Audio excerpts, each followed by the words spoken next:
You're watching VGC's review of Gran Turismo 7 for the PlayStation 5.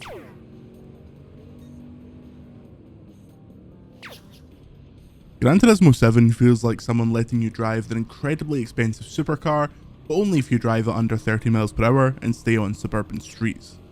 It's a showcase for incredible cars that will all look just about as realistic as a car possibly could look in a video game, but if you even so much as want to drive one of the cars, the game will be sure to sit you down and lecture you about the history of gear sticks before you even get your hands on the keys.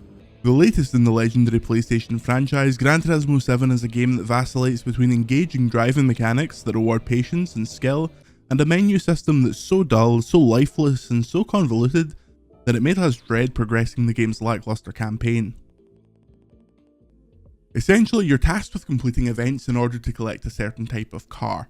You can then use that car in future events, all the time earning currency to eventually buy whichever car you please. So far, so racing game.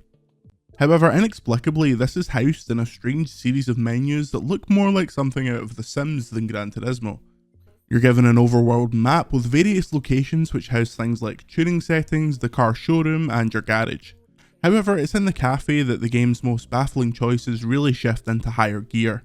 You're summoned to a cafe, at which point you'll be spoken to by a literal talking head and tasked with completing sets of cars from literal menus given to you at this cafe. After you've collected all the cars on the menu, you'll get a literal history lesson about the cars, and other facts about them that are so basic that someone that's really into cars wouldn't care, but so dull that it's not going to encourage people who aren't really into the hobby to take it seriously.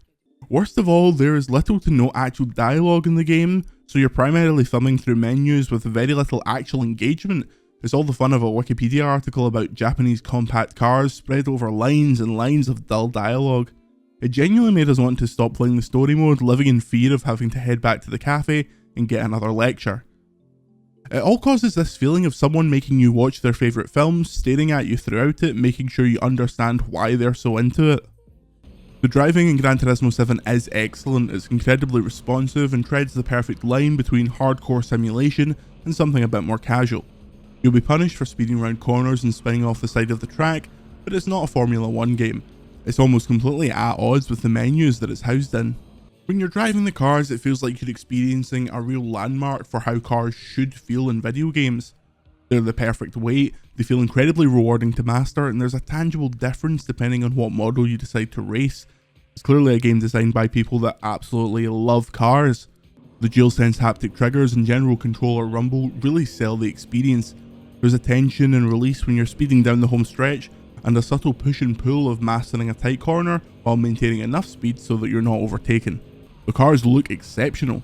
On either of the two visual modes, every car model in the game that we managed to take for a spin looks just fantastic. Gran Turismo 7 is easily one of the most realistic racing games ever made. However, some of the tracks look a bit better than others, and occasionally when you're flying over the tracks at the start of a race, some of the decoration will look a little bit like it's from a model train set, but when the racing starts, everything looks superb.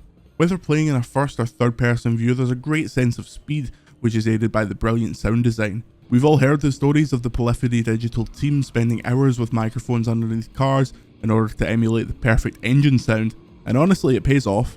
The soundtrack is unfortunately nowhere near as strong.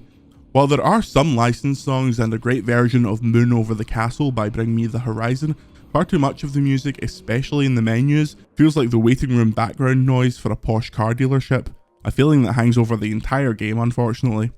Game modes like the License Challenge return, and while these can be decent fun and a good way to learn the game, like all the menu based content, it's full of friction.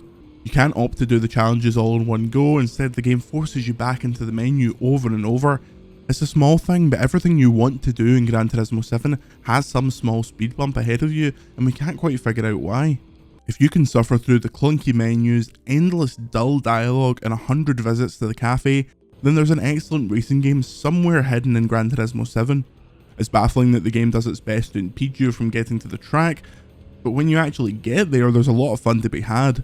Everything about the game feels deeply dated until you get behind the wheel, and then it feels like an incredibly impressive driving simulator. It's just a shame that you have to deal with so much needless hassle to arrive at your destination. We give Gran Turismo 7 3 out of 5.